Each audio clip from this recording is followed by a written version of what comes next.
Social மீடியாவில் நிறைய பிரச்சனை வந்துட்டாலும் இப்போ மேக்ஸிமம் பேசி போகிற பிரச்சனைன்னு பார்த்தீங்கன்னா விஜயோட டைவர்ஸ் இஷ்யூஸ் தான். இதில் பார்த்தீங்கன்னா ஓப்பன் டக்கா விஜய் விஷயம் சொல்லியிருக்காரு. அவர் என்ன சொல்லியிருக்காருன்னு பார்த்தீங்கன்னா இப்போ உள்ள சுச்சுவேஷனில் நம்ம கட்சி வரைகளை பார்க்கணும், எலெக்ஷன் வேறு நெருங்க போகுது. ஸோ அதை ஃபோக்கஸ் பண்ணி தான் நம்ம இருக்கணும். மக்களுக்கு என்ன வேணுமோ அதுக்கு தேவையான பணிகள் தான் நான் பண்ணிகிட்டு இருக்கேன் அப்படின்னு சொல்லியிருக்காரு.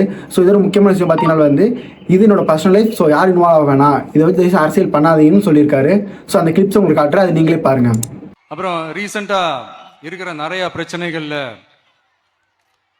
சில பிரச்சனைகள்லாம் ஓடிட்டு இருக்கு இல்லையா, அதெல்லாம் நீங்க அதுக்கு போராடி ஹர்ட் ஆகுறதெல்லாம் நான் பார்க்கிறேன்.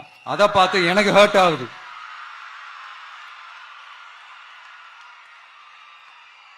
அதெல்லாம் நான் பார்த்துக்கிறேன். நாமளும் நீங்களும் சேர்ந்து மக்களுடைய பிரச்சனைகளை மட்டும் பார்ப்போம், சரிங்களா? அவ்வளோலாம் ஹர்ட் ஆகுதுங்க, அதெல்லாம் வருத்தெல்லாம் கிடையாது.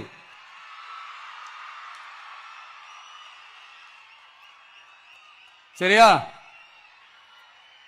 கான்பிடென்டா இருங்க, நல்லதே நடக்கும், வெற்றி நிச்சயம். மீண்டும் சந்திக்கும் வரை நன்றி, வணக்கம். ஸோ இதில் என்னோட கருத்து, பொதுமக்கள் கருத்து என்னன்னு பார்த்தீங்கன்னா இது அவங்களுடைய குடும்ப பிரச்சனை, ஒரு பர்சனல் இஷ்யூஸ்.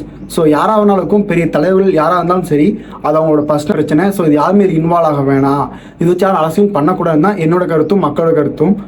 அண்ட் இதை பற்றி நீங்கள் என்ன எனக்கு சொல்லி மறக்காம கமெண்ட்டில் சொல்லுங்கள். அண்ட் இந்த மாதிரி அப்டேட்டுக்கு நம்ம சேனலை சப்ஸ்கிரைப் பண்ணிக்கோங்க.